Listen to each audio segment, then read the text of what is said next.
ሰላም ጤና ይስጥልኝ ክቡራን ተመልካቾቻችንና አድማጮቻችን ዘውዱ መንግስቴ ነኝ ከዚህ ከአገር እንግሊዝ።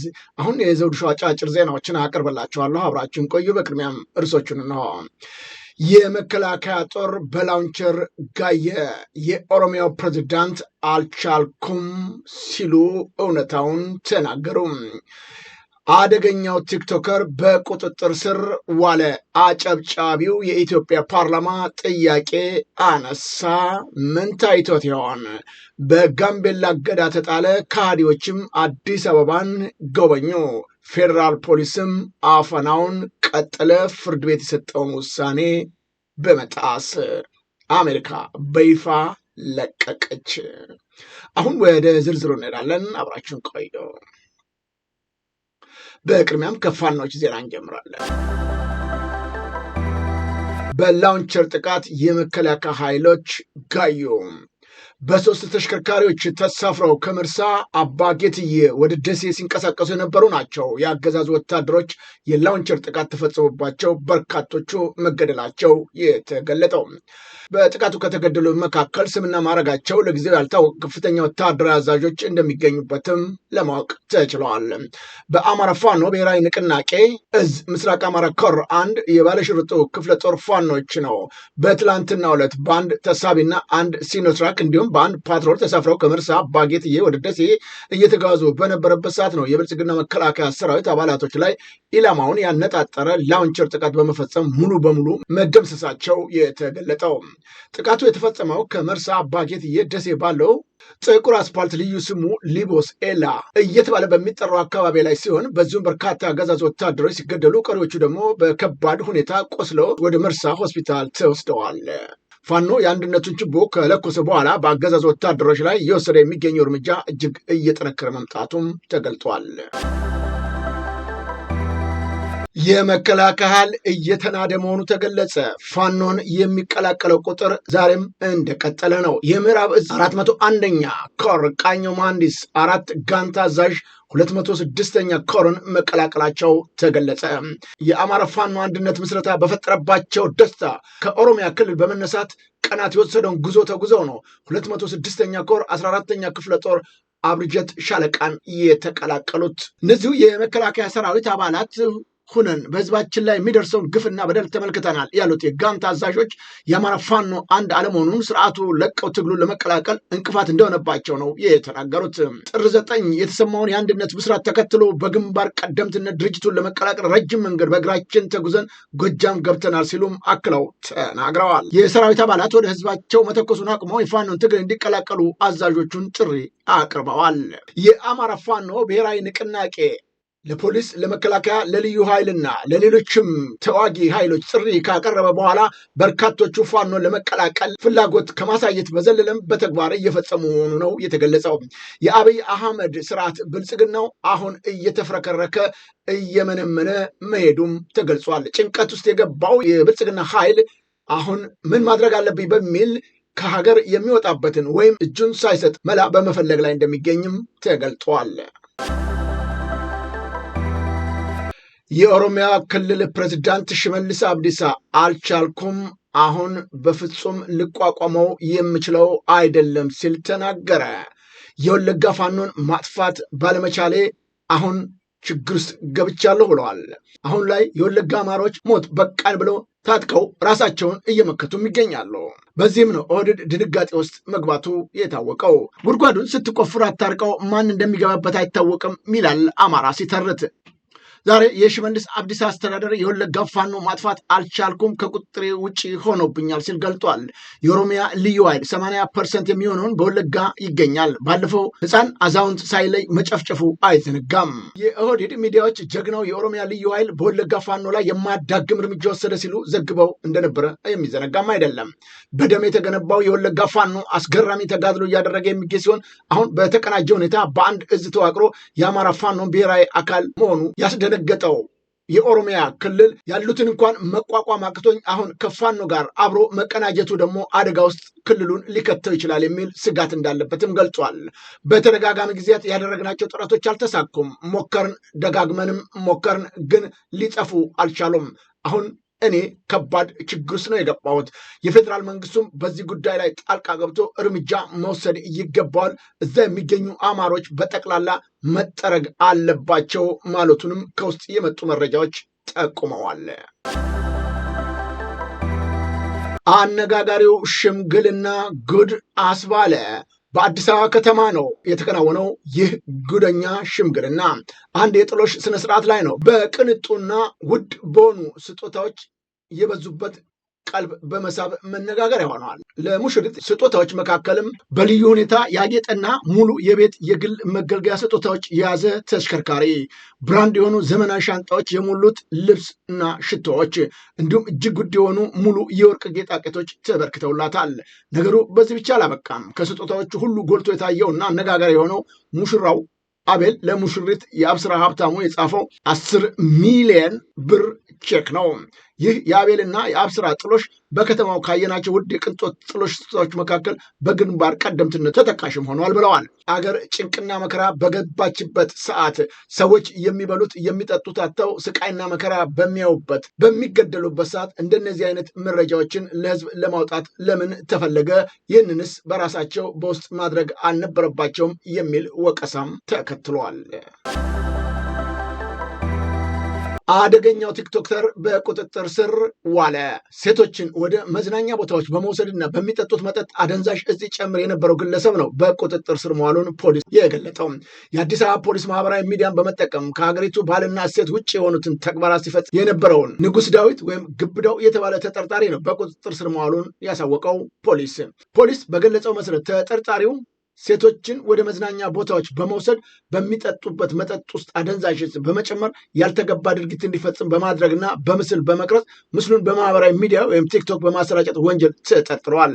ፖሊስ ከዚህ ቀደም መሰል እርምጃዎችን ሲወስድ ተጠርጣሪው ለረጅም ጊዜያቶች ከአዲስ አበባ በመውጣት በቢሾፍቱ አካባቢ ተሸሽጎ የቆየ ቢሆንም በተደረገው ጥብቅ ክትትል ጥር 14 2018 ዓ.ም በቦሌ ክፍለ ከተማ ወረዳ 4 ወርቅ ማዕድን አካባቢ በቁጥጥር ስር መዋሉን ገልጧል። የአዲስ አበባ ፖሊስ ጠቅላይ መምሪያ በህብረተሰቡ ባህልና ወግ ላይ ጥቃት በሚሰነዝሩ በማህበራዊ ሚዲያ ስም ወንጀል በሚፈጽሙ ግለሰቦችና ቡድኖች ላይ ጠንከር ያለ አስተማሪ እርምጃ መውሰዱ እንደሚቀጥልም አሳውቋል። በጋምቤላ እግድ ተጣለ። በጋምቤላ ከተማ ነው ባለፈው ወር ህይወት የቀጠፈ ሰላም መደፍረስ የገጠመው የጋምቤላ ከተማ አስተዳደር በከተማው ባለፈው ወቅት የጸጥታ ሁኔታ ተወያይቶ የተለያዩ ውሳኔዎችንም ማሳለፉን አሳውቋል። በዚሁም መሰረት ማንኛውም የመንግስትም ሆነ የግል ሞተር ሳይክሎች ከጥር 15 2018 ጀምሮ ላልተወሰነ ጊዜ ማሽከርከር በጥብቅ ተከልክሏል ሲል ገልጠዋል። በከተማው የሚገኙ ባጃጆች አገልግሎት መስጠት የሚችሉት ከጠዋቱ 1 ሰዓት እስከ ምሽቱ 1 ሰዓት ብቻ እንደሆነም ገልጧል። በከተማው የሚገኙ ሆቴሎችና ግሮሰሪዎች አገልግሎት መስጠት የሚችሉትም እስከ ምሽቱ 2 ሰዓት ድረስ ብቻ መሆኑን ነው የገለጸው። መመሪያውን ጥሶ የተገኘ ማንኛውም ግለሰብ አስተዳደራዊ እርምጃ ይወሰድበታል ሲል ከተማ አስተዳደሩ አስጠንቅቋል። የጋምቤላ ክልል በአሁኑ ሰዓት ድንበሩ ተጥሶ መሀል ጋምቤላ ከተማ ውስጥ ጭምር ሳይቀር የደቡብ ሱዳን ጦር ገብቶ እንደፈለገ አገሪቱን እያስተዳደረ ባለበት ሰዓት ነው ይህንን እገዳ ክልሉ አሁን የጣለው። አጨብጫቢው ፓርላማ አሁን ምን እንደነካው ባይታወቅም በፓርላማው ላይ ጥያቄ ማንሳቱ ግርምትን ፈጠረ። የኢትዮጵያ መንግስት የተበደረውን እጥፍ የሚከፍልበት የብድር ስምምነት በፓርላማው ላይ ነው ጥያቄ ማስነሳቱ የተገለጠው። ኢትዮጵያ ከደቡብ ኮሪያ ኢምፖርት ኤክስፖርት ባንክ ጋር የተፈራረመችው የ30 ሚሊዮን ዶላር የብድር ስምምነት በፓርላማው ጥያቄ አስነስቷል። የህዝብ ተወካዮች ምክር ቤት 5ኛው ዓመት የስራ ዘመን 9ኛ መደበኛ ስብሰባው በትላንትናው ዕለት አካሂዷል። ታዲያ ምክር ቤቱ ለዚህ ስብሰባ የጤና ተቋማት አገልግሎትና ተደራሽነትን ለማሻሻል ያግዛል ያለውን የብድር ስምምነት ለዝርዝር እይታም መርቶታል። ብድሩ ከደቡብ ኮሪያ ኤክስፖርት ኢምፖርት ባንክ የተገኘና መጠኑም 30 ሚሊዮን ዶላር ሲሆን የብድር ስምምነቱ በ40 ዓመታት ተከፍሎ የሚጠናቀቅ መሆኑን በህዝብ ተወካዮች ምክር ቤት የመንግስት ረዳት ተጠሪ ሚኒስትር ዴኤታ መሰረት ኃይሌም ለአባላቱ አስረድተዋል። የብድር ስምምነቱን በተመለከተ የምክር ቤቱ አባል ጥያቄ ያነሱ ሲሆን የብድር ስምምነቱ ላይ የወለድ መጠኑ 0.5% ነው። ይህ ደግሞ ከተበደርነው በላይ ነው፣ ማለትም ወደ 60 ሚሊዮን ዶላር ይጠጋል የሚልም ይገኝበታል።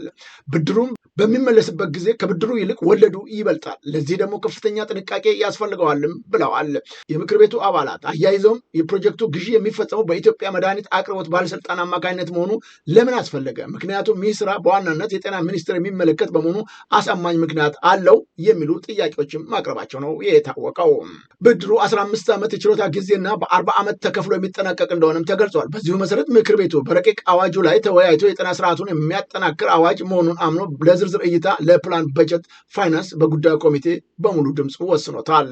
መንግስት በተደጋጋሚ ጊዜያት እየተበደረ የሚገኘው እጅግ ከፍተኛ ቁጥር ያለው ገንዘብ ለሀገሪቱ ልማት ቢውል ኖሮ መልካም እንደነበረ የተገለጸ ቢሆንም ይሁን እንጂ አብይ አህመድ ለፈለገው ጉዳይ በተለይም ለራሱ ለዜጎቹ መግደያ መጨፍጨፋ የሚሆን መሳሪያ በመግዛት ይህንን የብድር ገንዘብ ለልጅ ልጆቻችን መክፈል በማይችሉበት ሁኔታ ዕዳ ውስጥ አገሪቱን ሲከት ፓርላማው ጸጥ ረጭ ብሎ ተቀምጦ አሁን ምን አነሳሳው የሚል ጥያቄም በብዙዎቹ ላይ ጥያቄን አጭሯል።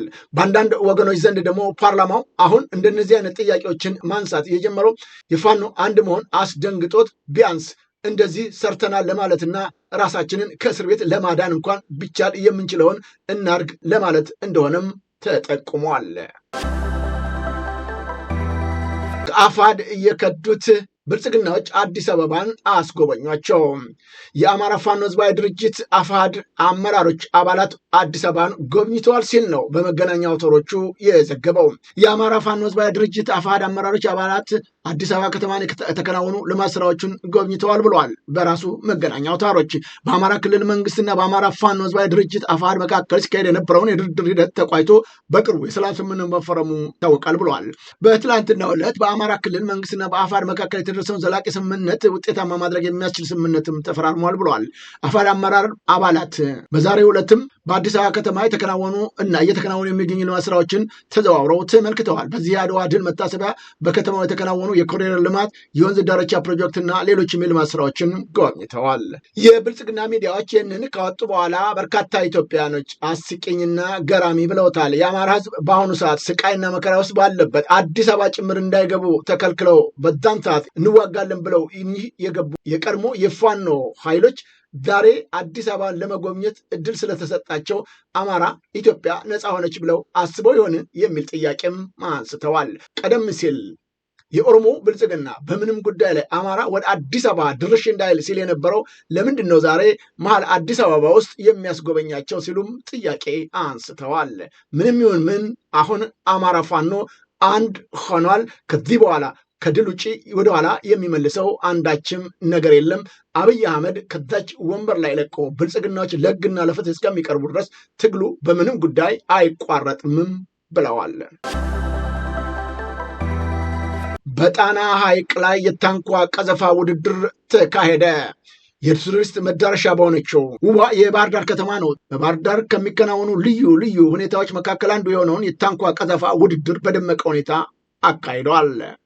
የከተማዋ ነዋሪዎች፣ የጀልባ ማህበራትና ልዩ ልዩ እንግዶች በተገኙበት ነው። በዚህ ውድድር ላይ ባህላዊ የታንኳ ቀዘፋ ብቃታቸውን የሚያሳዩ ተወዳዳሪዎች በጣና ሐይቅ ላይ ድምቅ ብለው እየዋሉት 2.6 ሚሊዮን ዓመታት ዕድሜ ያለው አዲስ የሰው ዘር ቅሪተ አካል በአፋር ተገኘ።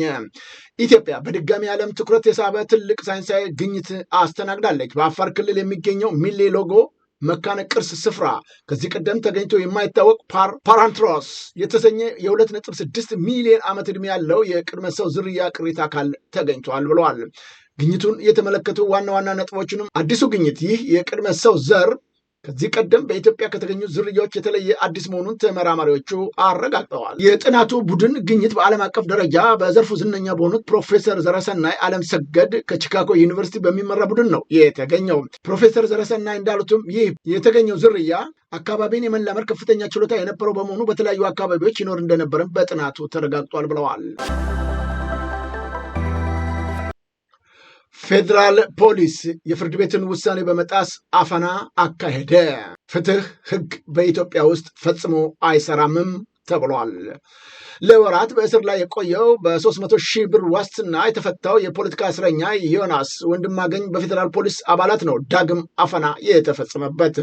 በአማራ ማንነቱ ብቻ ለወራት ከእስር ላይ ቆይቶ በ300 ሺህ ብር ዋስትና የተፈታው ዮናስ ወንድማገኝ በፌዴራል ፖሊስ አባላት ዳግም አፈና ተፈጽሞበታል።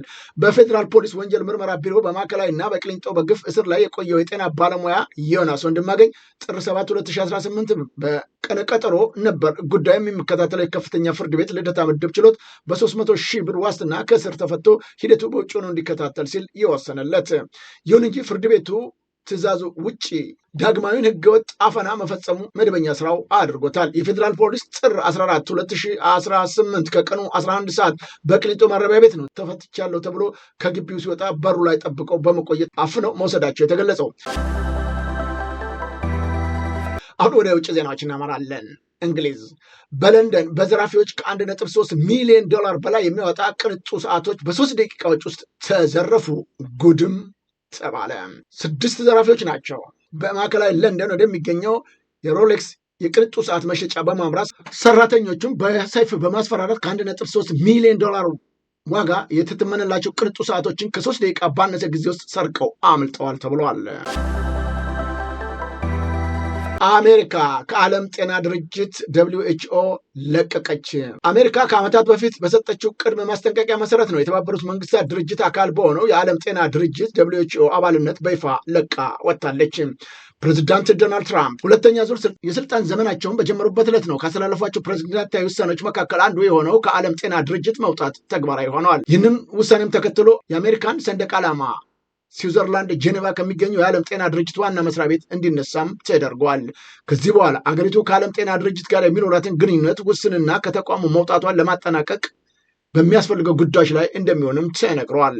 አንድ ከፍተኛ የአሜሪካ መንግስት የጤና ባለስልጣን በድርጅቱ ውስጥ በታዛቢነት የመሳተፍም ሆነ መልሶ አባል የመሆን እቅድ የለንም ሲሉም ተናግረዋል። በበሽታዎች ቁጥጥርና ቅድሚያ በሚሰጣቸው በሌሎች ህብረተሰብ ጤና ጉዳዮች ላይ በዓለም አቀፍ ደረጃ በኩል ሳይሆን በቀጥታ በአገራት ጋር መስራት አቅዳለች። አሜሪካ በኢትዮጵያዊ ዶክተር ቴድሮስ አድኖም የሚመራው 190 በላይ ሀገራት በአባልነት ከያዘው ተቋም አሜሪካ ለመውጣት መወሰኗ በአሜሪካ እንዲሁም በቀሪው ዓለም ክፍል የሚከናወኑ የጤና ስራዎች የሚጎዳ መሆኑም እየተነገረ ይገኛል።